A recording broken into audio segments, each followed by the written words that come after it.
everyone, and welcome back to another episode of In the Booth with Brian. Today, we're going to use our Luma III Aurora light to help us with this blend on a metallic and to make sure we have the right color match.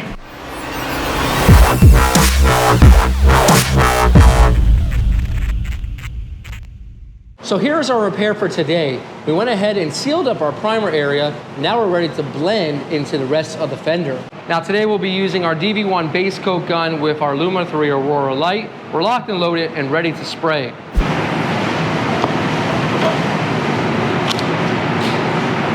Now a helpful hint, when you're going ahead and you're going over sealer, you can take some 2000 grit and just kind of smooth out that edge. So I'm gonna be utilizing my Lumalight here for two things. I wanna make sure I have coverage over my sealer, and I wanna make sure that my metallic size is blending with the rest of the fender. And with the light, I'm able to see that my color match is proficient enough that I'll be able to blend it away. So my first coat's gonna be very light.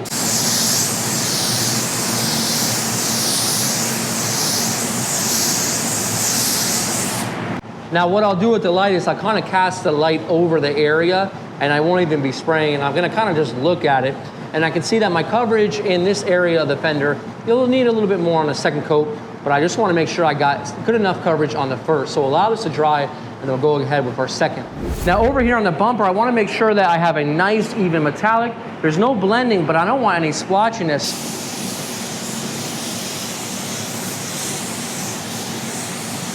And what the light allows me to do is, as I'm spraying it, I'm either gonna slow down or speed up, because I can see what the paint is doing while I'm actually spraying. Again, on these edges that don't always pick up a lot of paint, I can see with the light, I'm just a little bit light over here.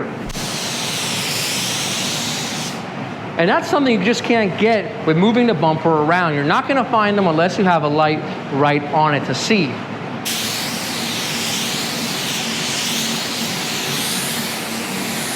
So our fender's flashed off, and we can see with the light, we have a lot of areas that still need some paint. So here we're gonna try to wrap things up with our second and our half coat, and it'll give us enough idea that if we have the right color match, we can keep continuing and move on to clear.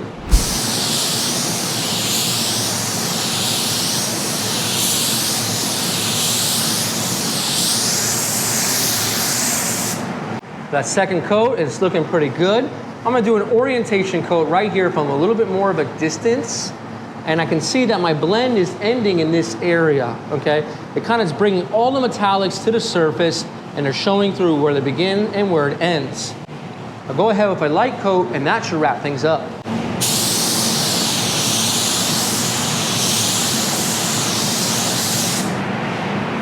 So it's been drying and it's ready for clear. Now I'm looking with the light right here. I'm looking for sand scratches. Do I have any sand scratches? And you can only see those out in the sun. Now this light actually helps you eliminate those by targeting them before you go to clear. So far so good. I think this is ready for clear. And on my bumper, I'm looking for coverage. This is a brand new bumper cover. It's got a lot of nooks and crannies that might be tough to get 100% coverage. Also on this bumper, I think I'm ready to go. Let's get this thing all cleared. So we just got that clear sprayed. Now with the help of the light, I was able to target in on my orientation of my metallics, make sure everything's blending right, make sure I have a right color, not only in the booth, but when it's outside, just by using the light right here. I'm really proud of it. Let's go ahead and check it out. Hey, in the meantime, light it up and get spraying.